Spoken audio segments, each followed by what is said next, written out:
Alright, ready to move forward to World 4. These worlds, and we within them, are made of words. Hidden words, invisible to you, yet part of all things. We are a story. Your actions give life to the story, and the story gives Sorry. meaning to your life. Okay. I was just gonna tweak the volume up a little bit. Oh, pfft, I've got that way on low. My bad. There we go. You should be able to hear that better now. Sorry about that. Okay. Again, trying to balance the volume of my voice with the volume of the game so you can hear them both pretty well.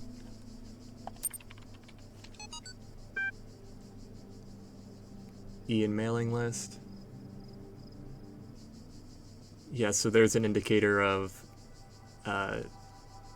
change going on as the project goes on.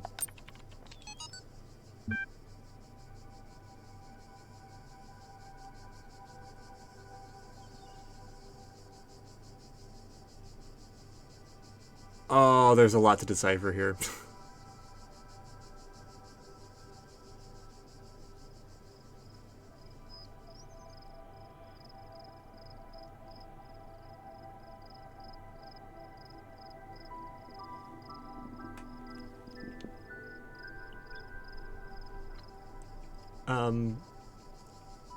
I would love to talk about what this is talking about, because I'm sure there's a lot of important information in here, but I don't have the hex decoder on hand, and I don't want to do that right now. But I'm sure everything that's in here is something that will be talked about later.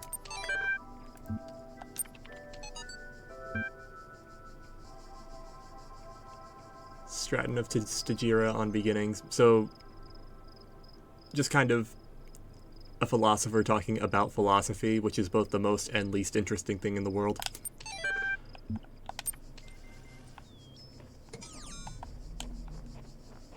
Depending on who you are and what mood you're in.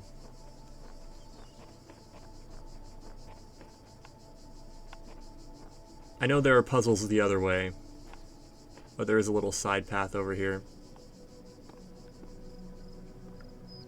There might be something to explore if we hop down there, but I'm not going to do that right now.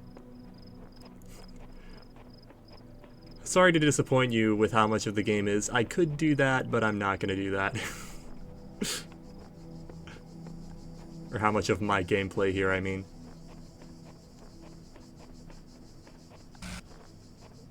The game itself often goes, I can do that and I will do that, even if I have no reason to. Like, there's a lot of silly little Easter eggs and inclusions.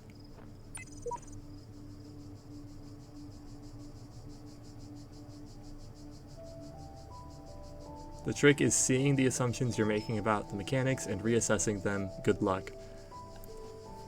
I think that's a hint from the developers. Naming function error. Oh, hey. Oh, okay. I think those recordings are appearing more often than they did on my earlier playthroughs. There's a little glitch there.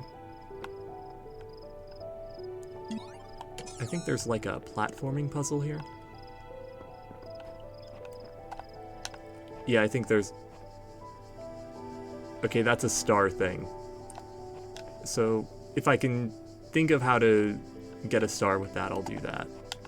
Because, yeah, there's a whole thing with that. Oh, no. Behold, I am Elohim, and I speak unto the darkness. Be gone. Excess data cleared. Teehee.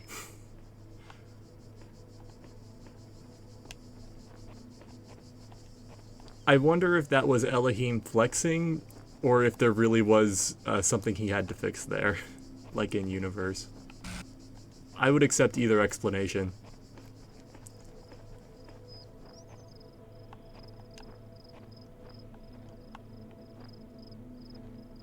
That's a spooky thing to have happen on your first time through. I hope I didn't miss an audio log in the previous world. I may have to go back and look for it. I'll do a puzzle, then I'll go grab that audio log. Push it further. So here's our first connector puzzle. I wonder if this is the first one we're meant to do. I'll try to do the one that introduces the concept first.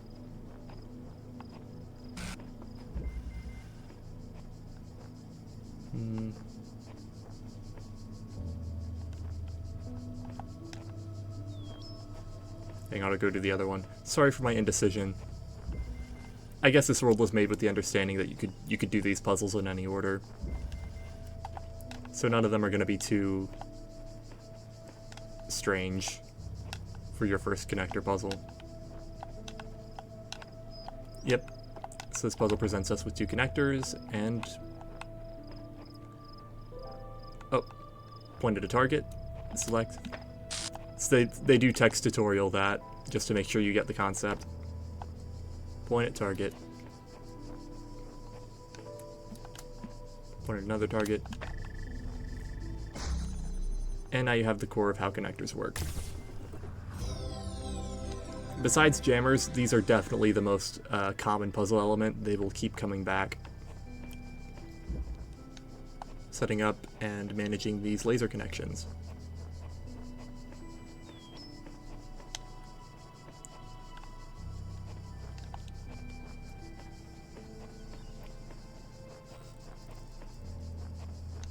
Like I said, I am making these videos, recording this playthrough, keeping in mind the audience that has already played this game, but if by some chance you haven't played this game, maybe you'll want to play along and sort of follow along, and then if you see a puzzle you want to try on your own, maybe you can take a crack at it. And sorry for all the story stuff I'm spoiling for you, but I did warn you at the start. The answer that came to me again and again was play.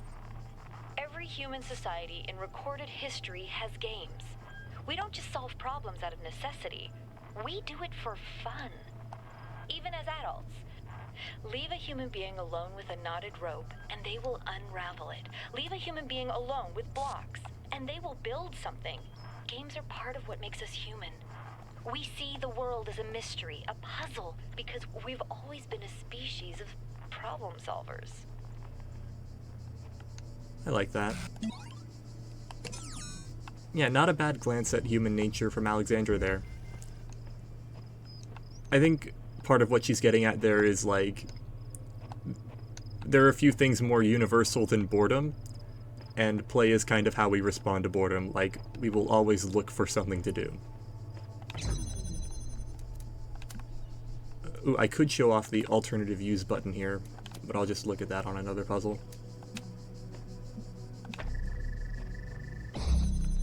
Or I think I can do it right now. So yeah, secret feature. I've got it bound to right trigger. If you pick something up with the alternative use button, it keeps all the connections. So you can just set it right back down. All the connections remain, you don't have to reset them. Hope that makes your second playthrough a little easier. And yeah, that finishes up the puzzle. That puzzle sort of establishes that these connections can be set up already, and that you can link to an already set connector even if it doesn't have a laser going through it. You can set it up and have it go through. I don't know if I voiced that well, but you know what I'm talking about. Don't cross the streams. Ghostbusters 2 reference.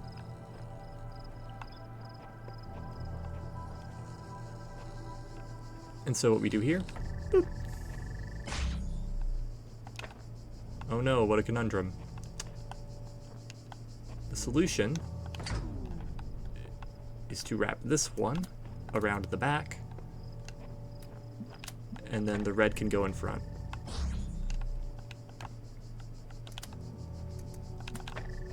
So the streams remain uncrossed.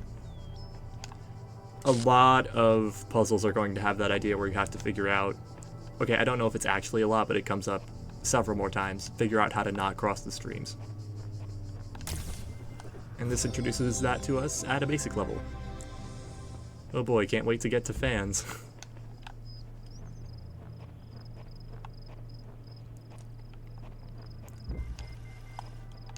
the basic puzzle components do end up being my favorites.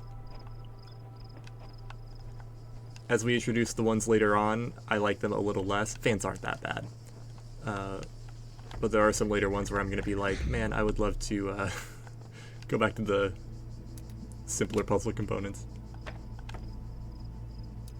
There's one in particular I'll name when we get to it, and I'll talk about, like, this is a cool idea, but I also don't like it. Yep, this is a much easier elevation puzzle, just teaching you that the way to get around the streams crossing is to sometimes raise one up. So more of that verticality, and I think that's every sigil in this world, besides the star.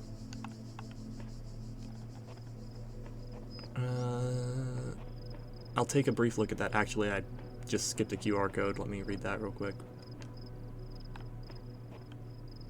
Right there.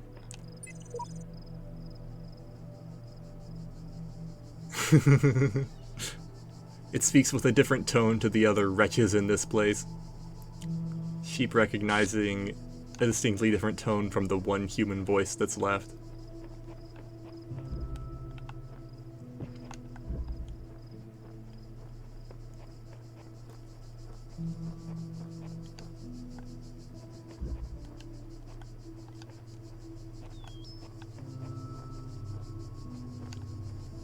So yeah, we can do something like that.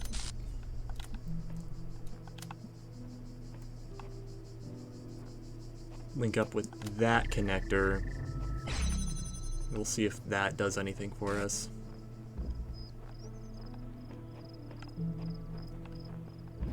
Do I need to access that from somewhere else? Is there a secret connecty bit somewhere?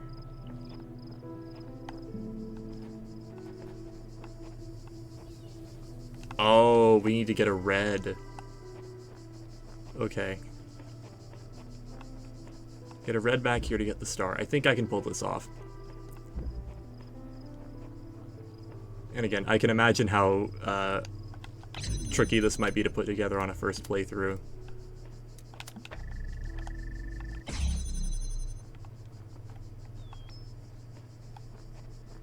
So we go to one of the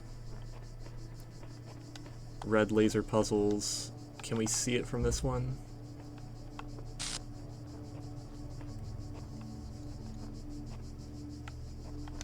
I don't know that we can.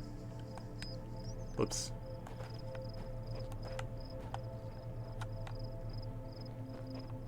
Yeah, we might have to reach it from the other one.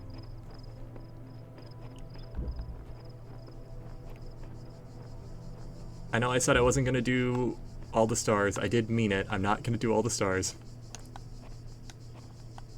But this one has struck my curiosity. Okay. So we can get the red beam right there. Whoops. Whoops. Get the right angle for it. So we got that going. Pull it over into the other puzzle and we'll get our star.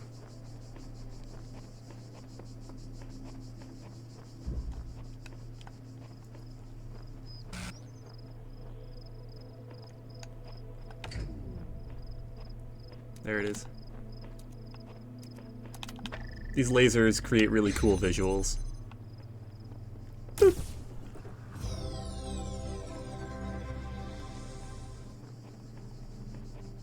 2 stars. I'll try to collect at least 5 so I can give this game the review score it deserves.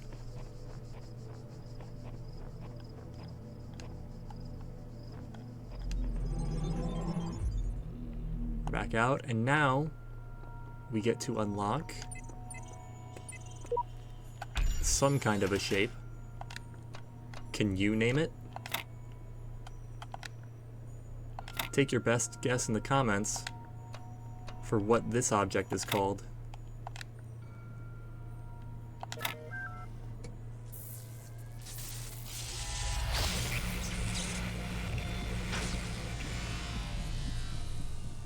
Let me know what that looks like to you.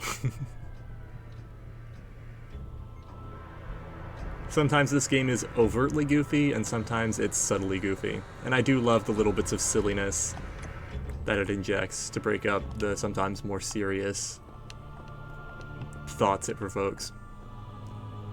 On to World 5, where you're expected to have our new object.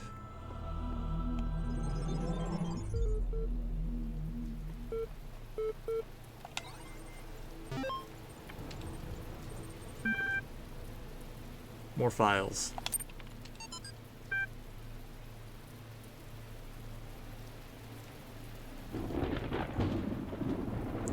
Got some thunder in this one.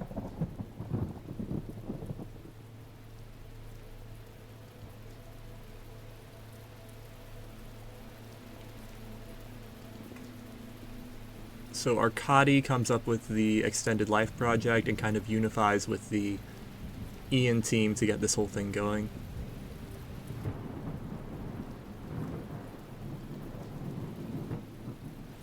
EL is sort of a microcosm of, like, the world coming together, basically. I would appreciate it if the lightning would stop while I'm reading these files. Oh, I need to rebind the fast forward button. Alexandra Drennan.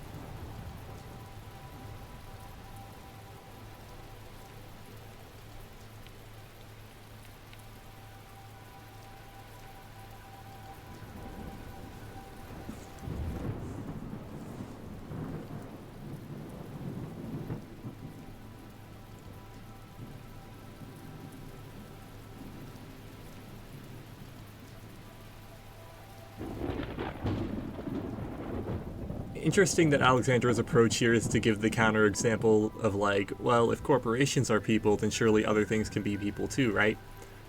The issue with that approach is that we know factually that a corporation is not a person, and that's just a quirk of our legal system. Is doesn't imply a should here. But I guess all she's trying to do is establish a precedent for assigning personhood to something with factually ambiguous personhood, if that makes sense.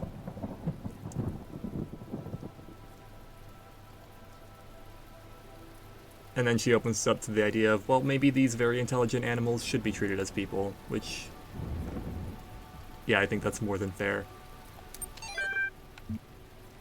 Another Athena text. Wow. Athena owns the Sphinx with facts and logic. Good job. Again, another reason our character might have taken that name. Seeing Athena as, like, the model for, like, intellectualism and thinking that, like, thinking is one of the most important things a person can do. So name yourself for the thinker. Speaking of thinkers,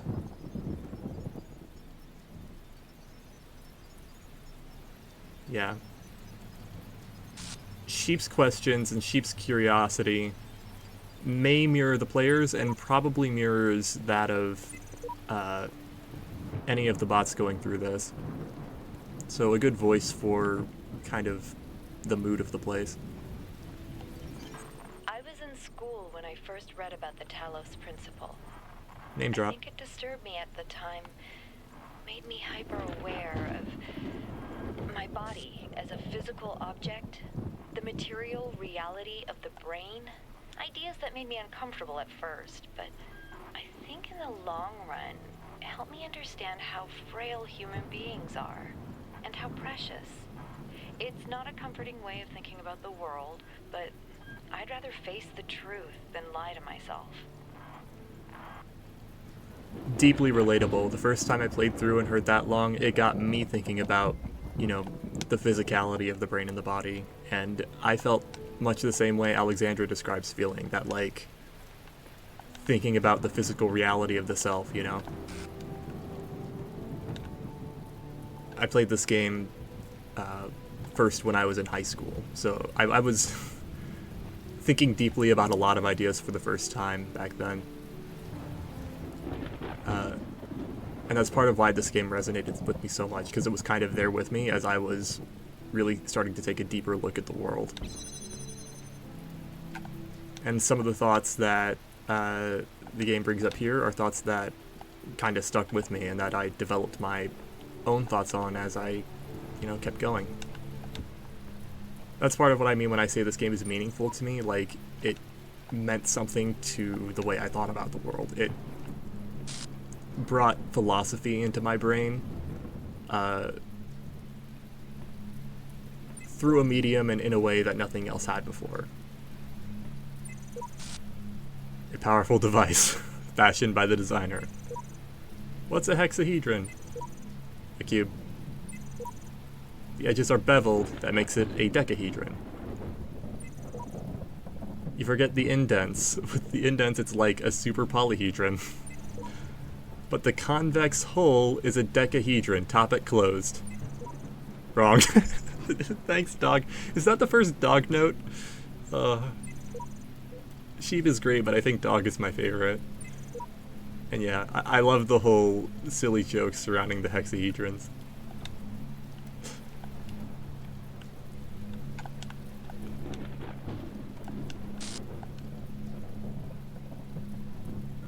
Okay, so the puzzle here is basically spacing these guys out so that you can walk around one and the other. And man, I would love to read those QR codes, but I'll have to do that on the way back. Oh geez. Okay. Cleared that well enough. Where do I go? Oh. Oh. Okay.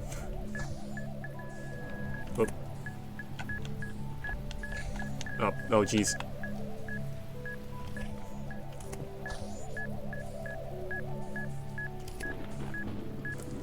I guess I can read that right now.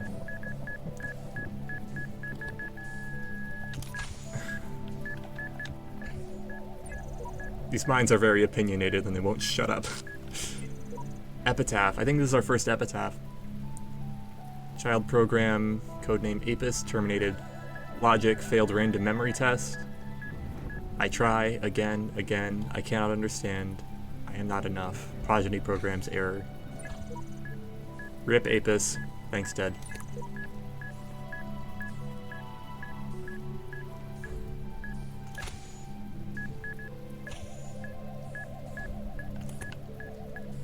Alright, gonna... Ah! Okay. I do have 2 cubes to work... Not true, I only have the one. I'll try that again. I just got impatient with that one. And here I go calling them cubes. They are hexahedrons.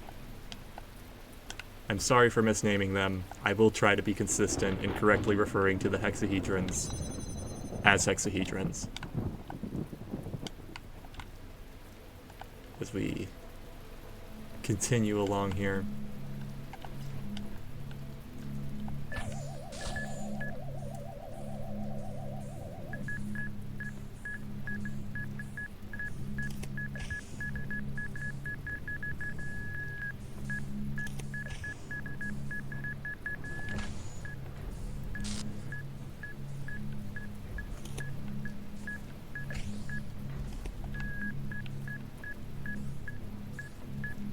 And here we are safely maneuvering. Then we can jump up. Introduction to platforming. We're not going to do too much of that, but jumping on things is occasionally going to be important. And there's a star.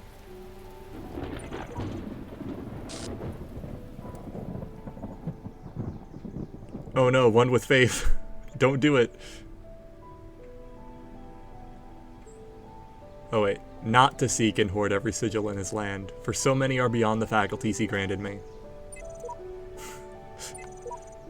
One with faith says, God made me stupid for a reason. I'm not gonna fight it.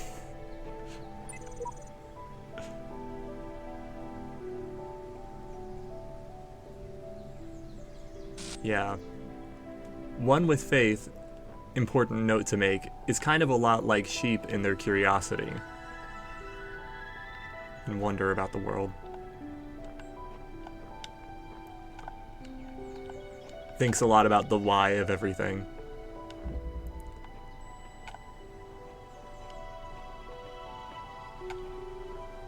On to the red one.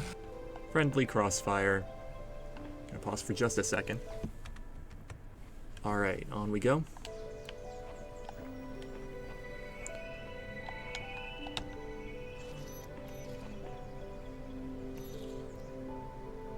Okay, there's a bit to unpack here. We got 3 guns and a mine, and we have to maneuver our way through them.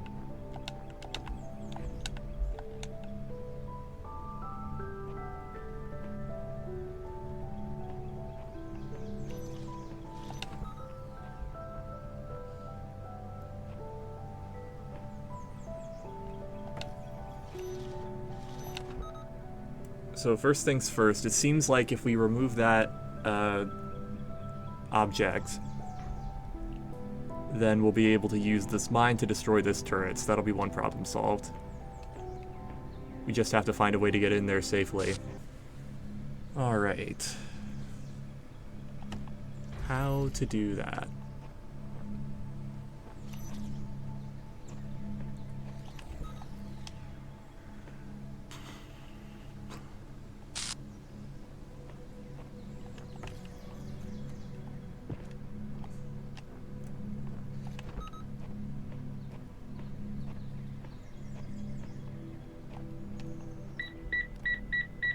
Oh no.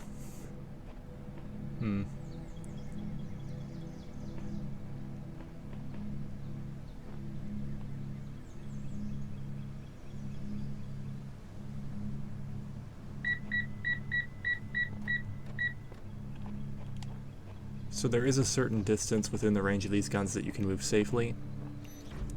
That's probably what we'll have to take advantage of. Or try to.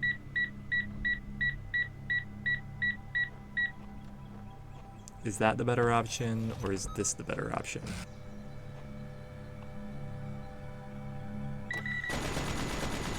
Oh wow. That killed us instantly.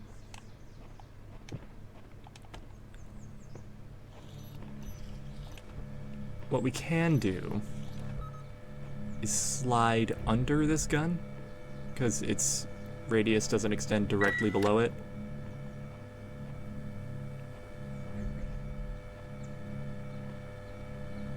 However, we can't go out there. It's revving at us, meaning... Oh, we could, I guess, introduce a second mine into the equation. So yeah, I, as you can probably tell, don't have a memory of this puzzle. I don't remember how to solve it, so I'm re-figuring this out in real time.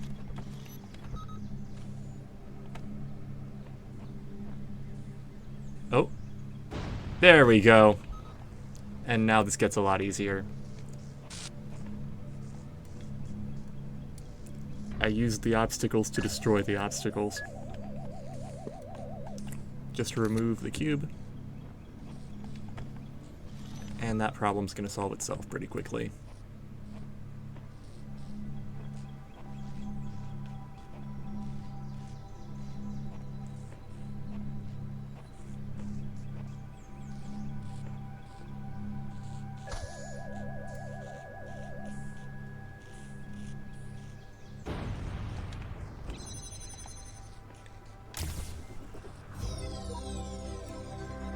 I've discerned some kind of pattern in the sigils. Each color served a different purpose.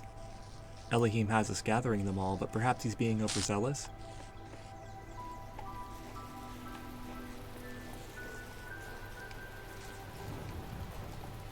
Sheep's working it out, making a mostly correct analysis of the situation. I'm gonna check if there's anything back here. This is a walkable path. Ah. Oh wait, I can just grab that. I thought... I imagined that there was like a barrier here, but no, you can just get that. Well, that was easy. This game is officially 3 stars. 2 more and it's excellent.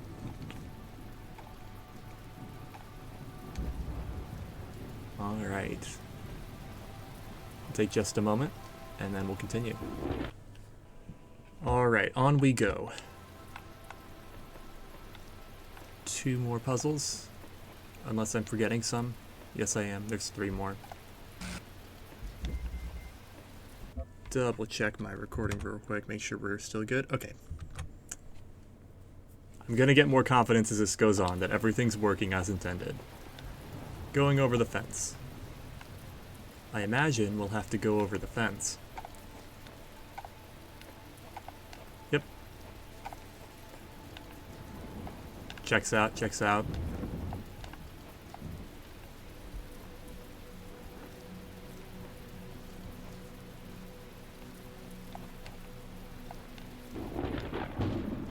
Looking around for any extra puzzle elements to keep in mind. It looks like we just have the one connector. And we just have to set it up over here instead. I could have alternate used that one, but... yeah, if we set that up there, that'll link up just fine.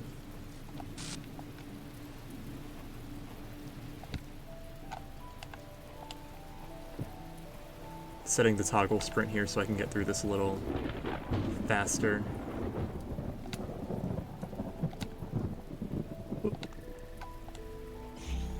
And turning off the toggle sprint because I find I'm going too fast. Another sigil. 2 more greens and we open up B, and I think that'll be... will that be all the green sigils?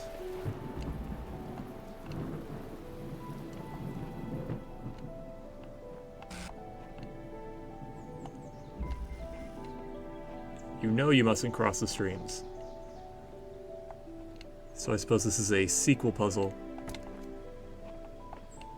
Again, I'm talking like I don't remember a lot of this, and in truth, there is a lot I don't remember.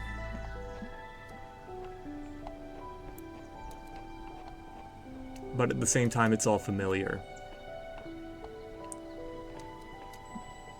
So if you've played this game before but it's been a while, you're kind of rediscovering it along with me. And I hope you're not solving these things faster than I am, because I can imagine that would be frustrating. I think I'm setting a good time on this one, though.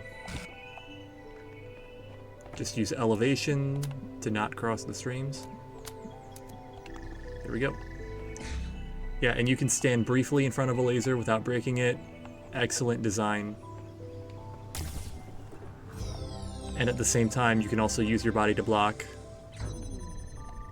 Whether intentionally or by accident, but you get time to not do that. Very good. Again, the connector puzzles, I think, generally are my favorites.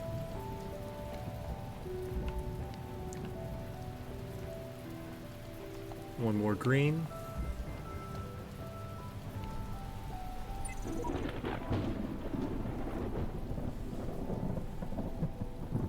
Here we have one that's kind of prompting us to go to the edge, so I guess we'll go do that. You'd wonder if it wasn't stretching and bursting at the seams. At sign being very observant, that was at, right? Yeah. And here's our first instance of this little bumpy boy whose job is to interrupt. And so it'll demonstrate that it knows how to get in the way. We could prevent that with a hexahedron if we had one. I'll look around, see if there's anything that can help us. Yep. That's exactly what we need. So we'll just box that in. And that functionality is going to come up quite a lot. Or I keep saying a lot. I don't remember how frequently certain puzzle elements get used, but every time I recognize something and I'm like, I remember another puzzle that was in, I say it comes up a lot. What I mean is, it comes up at least twice, because I remember it coming up elsewhere. In fact, in these early puzzles, it's going to be rare to see something that won't come up again later.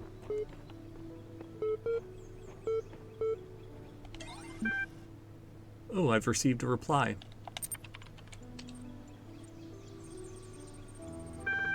No errors were reported.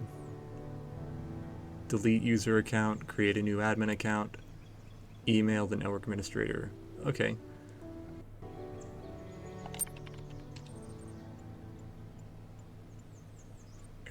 Error, user profile already registered.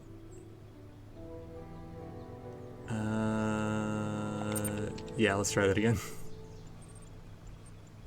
Your issues with denial will be appended to your user profile. Further attempts to override certification results will be logged. You will receive a notification if your attention is required.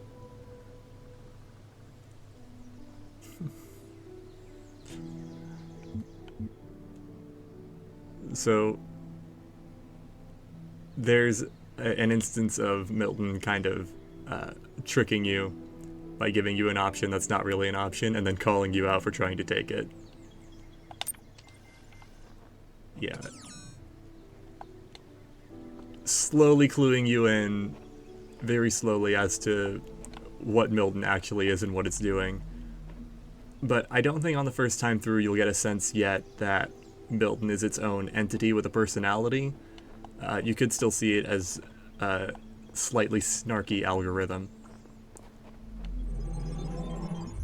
It'll become more obvious as the game goes on that, oh, there's more green sigils, that Milton has ideas. So we go on to World 6. Double check. Oh. Go. I shaped these lands according to the purpose of the hidden words. Thus all things have meaning, where before was only chaos. Know that, and have faith. When Elohim speaks of words, he's referring, I believe, to code, computer code. But he calls it words to give it a little more of an air of mystique. I'm gonna check real quick. Okay, recording seems to be going fine. Sorry, I'm just cautious about that.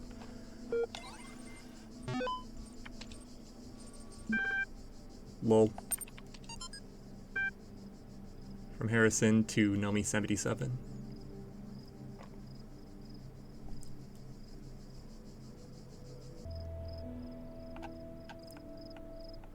So yeah, here we see kind of an effect that impending doom is having on these people, is that they're taking themselves a little less seriously. Like the confidentiality warning ends with the Jeff Goldblum meme. Which, yeah, that really is kind of a you had to be there kind of thing.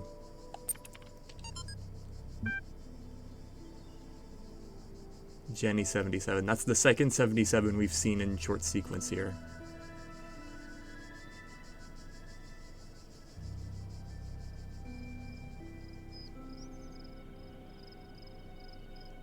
Oh man. This is the game showing its age a little bit. Because I don't think nowadays anyone would dispute the sophistication of chatbots, at least in their ability to sneak around the Turing test. I think we're at a point now where, like, bots can be reasonably convincing.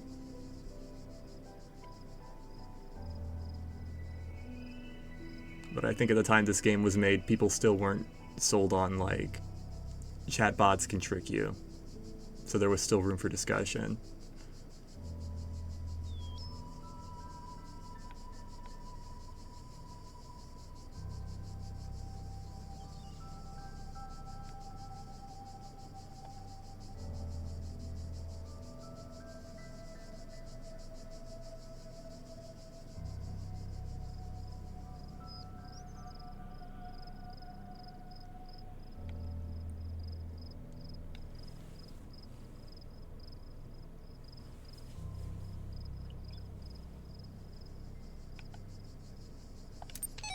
I like that one.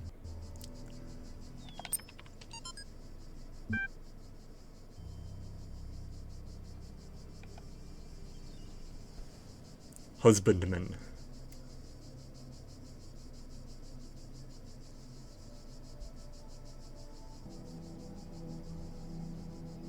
So this is basically talking about the human desire for legacy beyond one's own life, which is relevant to what the EL project is all about. Cicero. I don't know if that's a real Cicero text. It may be. Probably is, because it felt a little dense to me at first glance. Yeah, sorry, I'm not super well read in the classics. But yeah, I got the gist of that one. Oh. I hear a computer in the distance. I was going to do a puzzle. I think I have to get through this one to get over there. Mobile minefield. Oh, that's going to drive me crazy.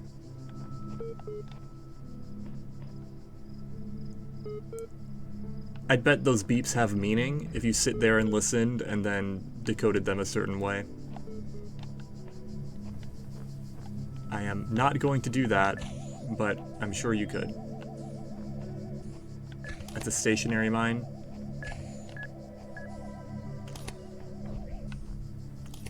Okay. I can use that jammer to relocate that mine. Basically shuffle it around.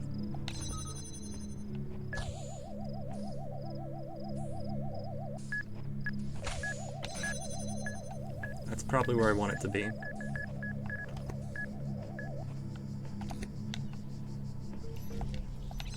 Now I can grab the keys.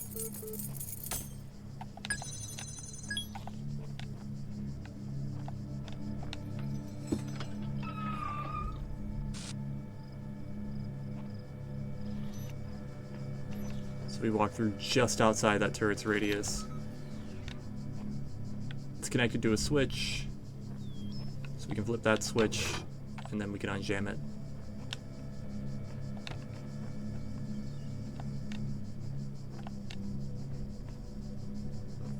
Yeah, looking for the wires that indicate switches is a good thing to pick up on as you go through the game. Whoop! As you go through the game. There we go. Sigil. And there's a path right out. But what I want to find is the path to that computer next door. Because I keep hearing it beeping. There it is. I can't run through walls. See if I can't get there from the other side. Maybe I can drop down from up there. Oh, and it's a red puzzle. Oh, wait. Yet another computer? But this is a different one. A simple principle.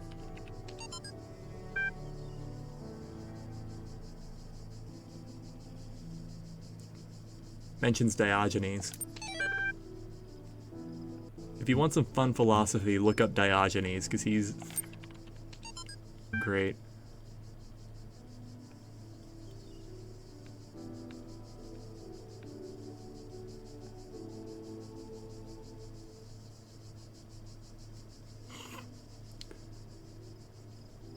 A fairly faithful recreation of a comment section.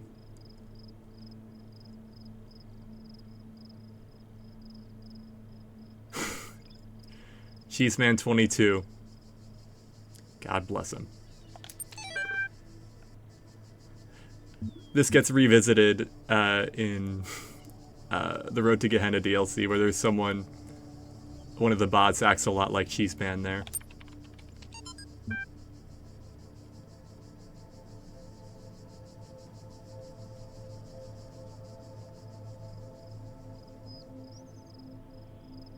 A little Arcadi journal, talking to himself.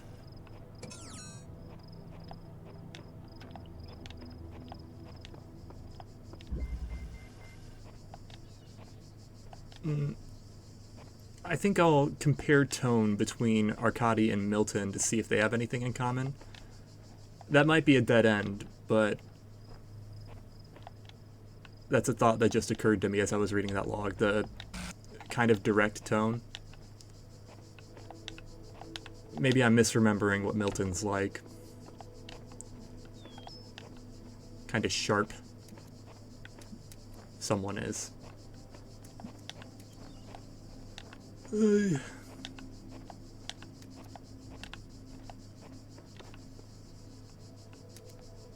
There's my laser. I was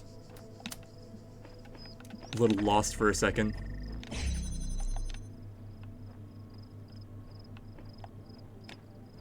Another connector.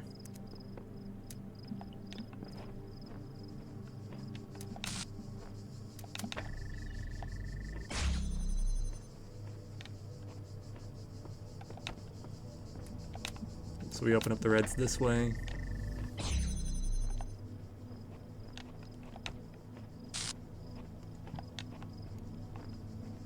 To then pull the blue this way. Whoop.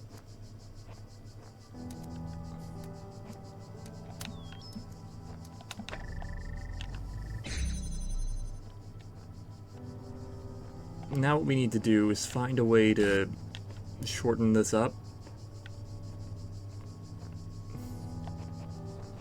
Get a connector back that we can use to finish that connection.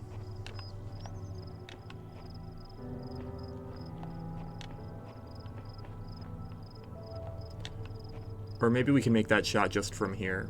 Actually, I wouldn't bet on it, but let's try it. Yeah, I don't think that will work. Don't quite have the right angle. Have I missed a connector, or do I need to get fancy? Might be an elevation thing here. Yes, yes there is.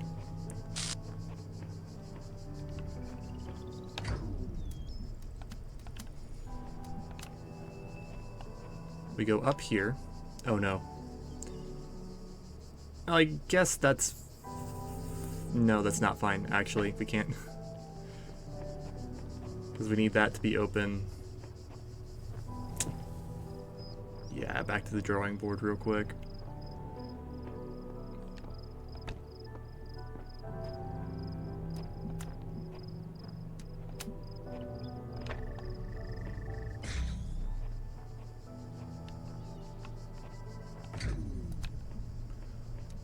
We can try setting it up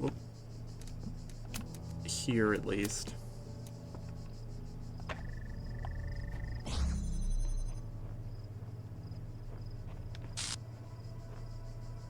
Sorry if I don't have much in the way of insightful commentary right now.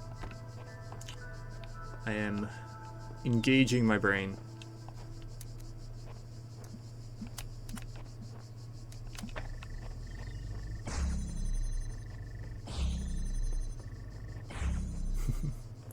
Do like the sound of several doors opening in succession.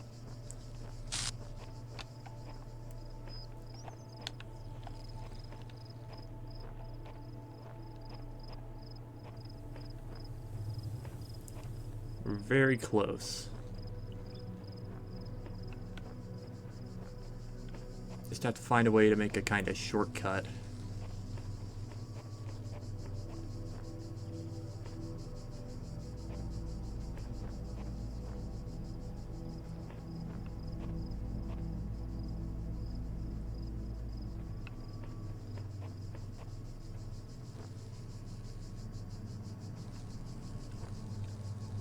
What if that's a red herring and I can actually take it back through this way?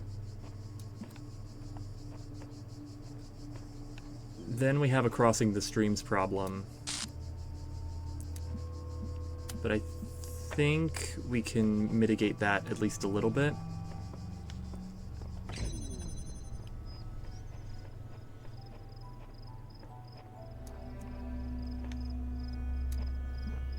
We do have to hold that open.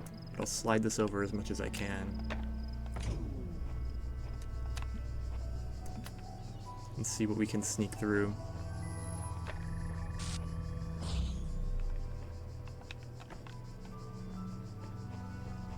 Yeah, we can make that work, I think. Yes, that does it. Sneaky little thing with the misdirection. Making it look like you needed that, but you really don't.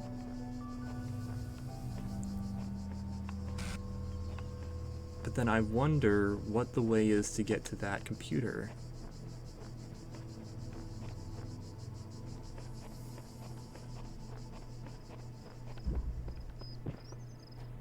There is one through here, right? Yes, yes there is. If I could get a hexahedron out here, I could maybe jump on it. That might be the way.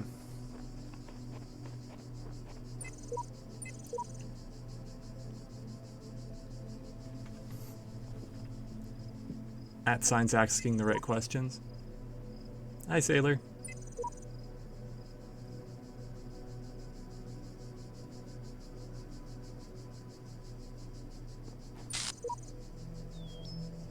Oh, here's Samsara.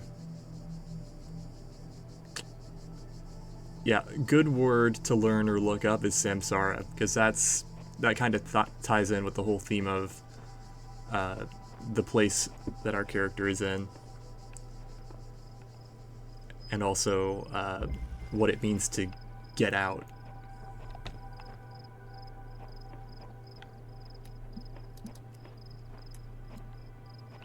Alright, gotta do a little bit of a wrap around here.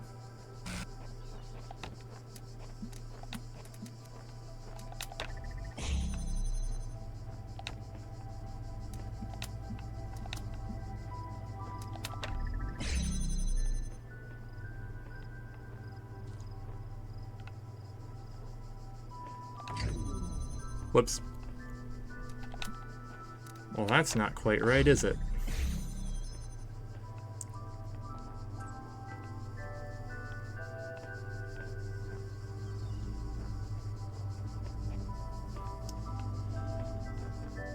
So yeah, the puzzles do get more difficult as you go on.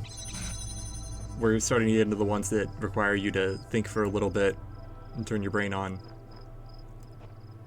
This is probably where I'm going to be cutting a lot of content, or I say content, a lot of gameplay, as I'm just puzzling my way through and finding the solutions. So there's going to be a lot of silence where I'm just staring and going like, okay, what do I do? What do I bring up? How's this work?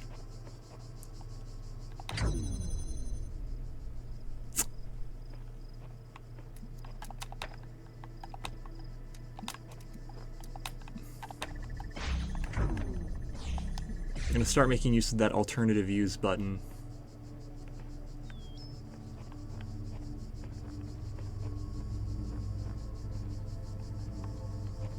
I basically need to find a way to remove one of these connectors from the chain. Okay, I am seeing something here. There we go. That'll hold it open. Whoop. Hang on, let me redo that. I accidentally added a connector I didn't want to. Okay, I just drop it. There we go.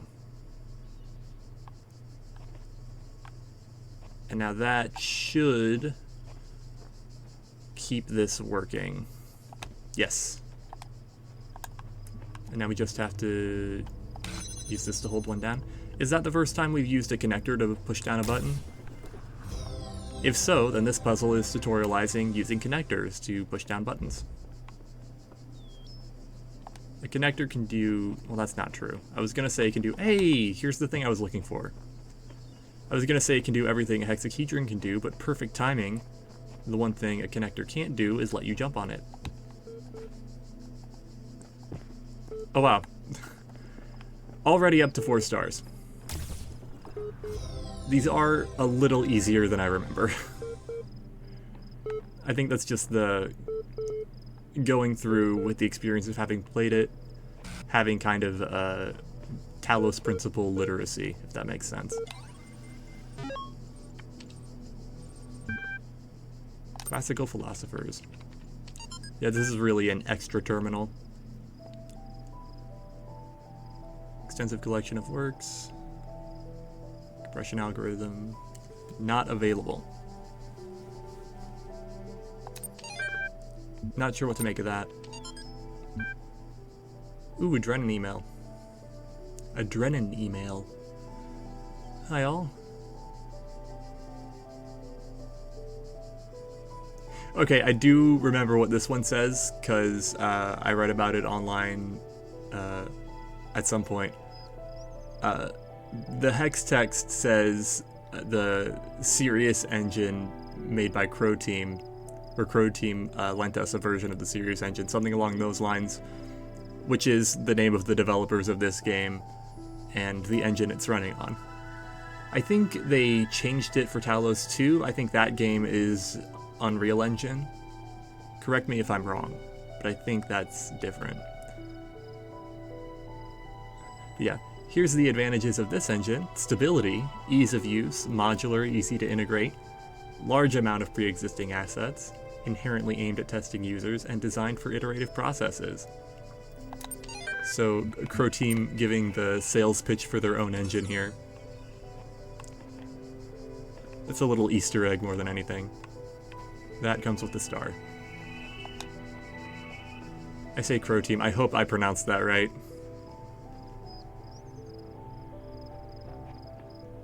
It would be really embarrassing if I forgot the name of the developers of this game.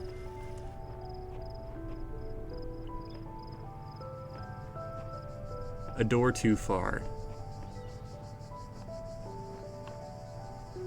So sometimes the name of the puzzle will just be the problem you're facing, rather than a hint at the solution. So I guess there's the obvious first thing to do. Use the connector to open that door. Get a jammer. And I'm going to predict that we'll only get one jammer, because getting two lets you do a lot. So we just get the one. Okay, probably going to bring the red through the window. Got a hexahedron.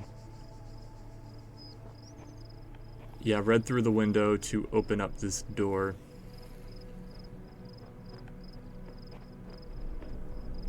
We can go get this connector right now, that'll be helpful. We use the hexahedron to keep this ball in place, probably.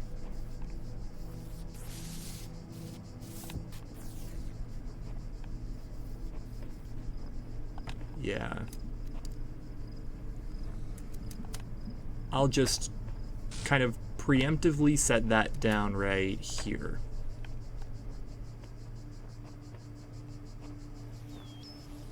Setting up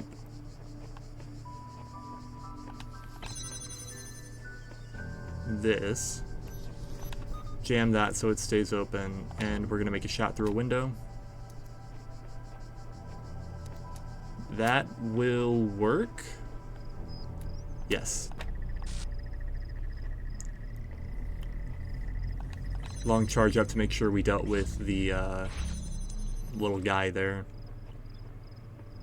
And then there's the sigil. I don't know if that was the intended solution. I guess it was. That's another red herring. I guess a literal red herring in this case. That's like, oh, how am I going to get the laser there? You don't. You use the jammer. Or maybe there is a way to get the laser there, but that seems mathematically troubling to me. I don't think you can actually pull that off. So yeah, the game also teaches you to, in this world, ignore unnecessary puzzle elements. Like, you're kind of learning that the game might give you something you don't really need. Or that it's actually counterproductive to try to use. Here's Milton again. Yes. Let's take a survey.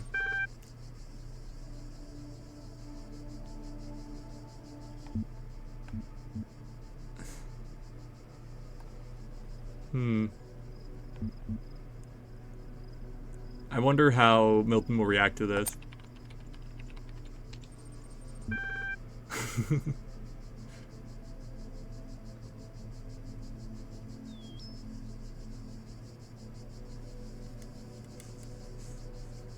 Why does being a person matter to you? Wait, we're having a conversation now? Continue survey.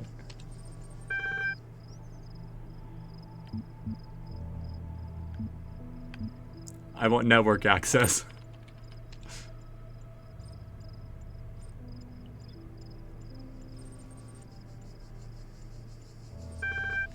Your problem, if I may, is that you don't know the first thing about anything, including what a person is. Your prospects are therefore poor. Do you even know where you are? What's the most accurate answer?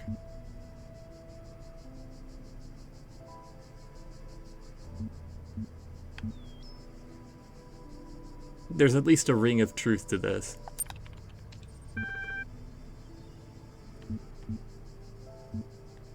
I know I exist.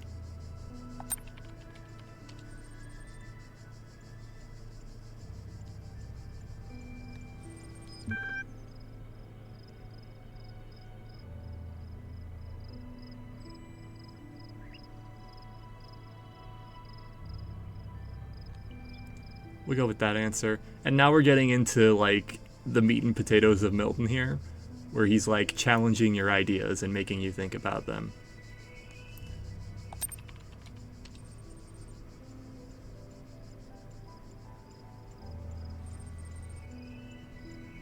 He kind of pivots there, like, what makes you think, and then says, well, you're not proving anything.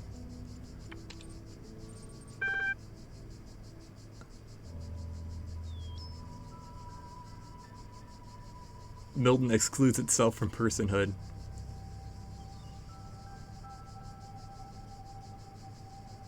You're all convinced you're people from the inside, but there's no cast iron way to confirm as much from the outside. Cool. Yeah, we'll be hearing more from our buddy Milton.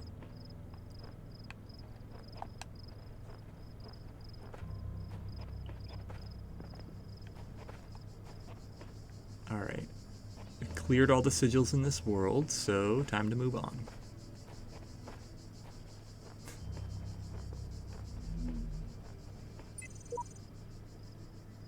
Ooh, one with faith.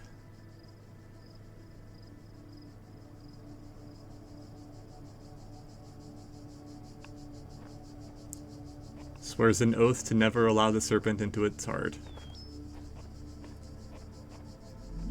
We'll check back on it later to see how it does.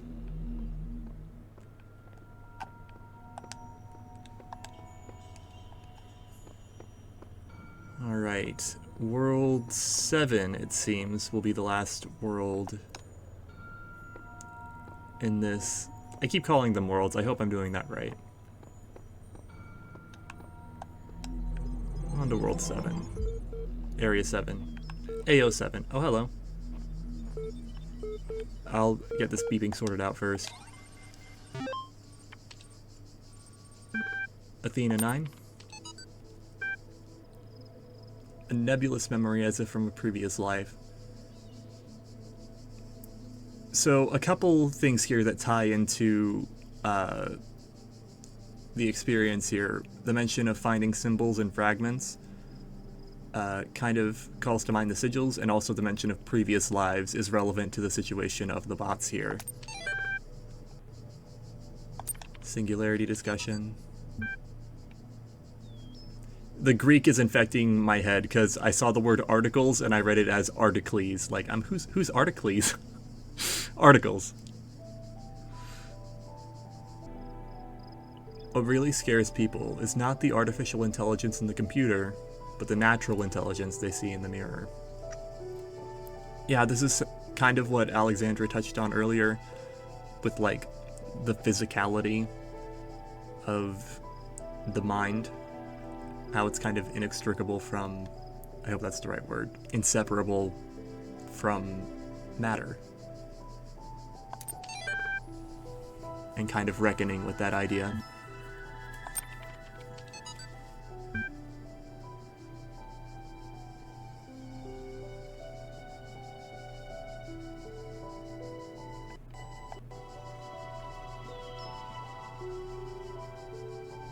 Noematics.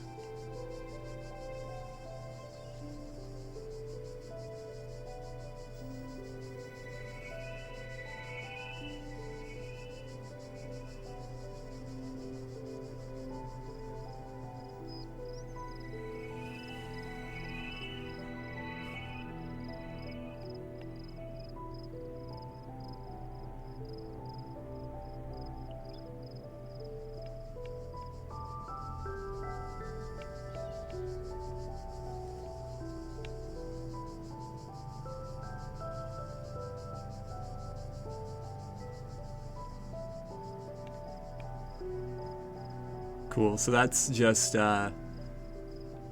Nadia, the sort of project overseer, talking about it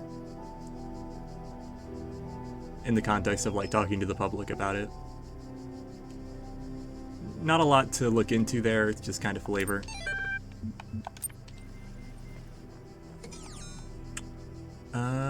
Listen to the audio log. When I was in 9th grade, my parents took me to Pompeii. At first, I was amazed by the feeling of walking through an ancient city. But then I suddenly got scared. I realized that I was walking through a real place, where real people had lived, people like myself, with mothers and fathers and lives and hopes and dreams. And now it was all gone forever. I ran to my father, crying, and told him about this. And he said, I remember so clearly, he said, yes, but we are here. So long as there are people in the streets, the past isn't really gone. That really digs at Alexandra's motivations too. She's, I think, afraid of disappearing, and this whole project, the Talos project, the extended life, the AI, it's all her way of perpetuating her own existence, and in a broader sense, humanity. And at the heart of it, I think, is this fear of ceasing to be. I think that's also digging at the idea of, like, the human motivation to do anything that will continue to exist beyond the end of your own life is this idea of, you know, perpetuity, if that makes sense.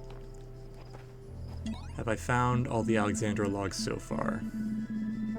Because I know there's one that's kind of easy to miss, so I want to make sure I'm getting them all. Alright, we'll continue right now.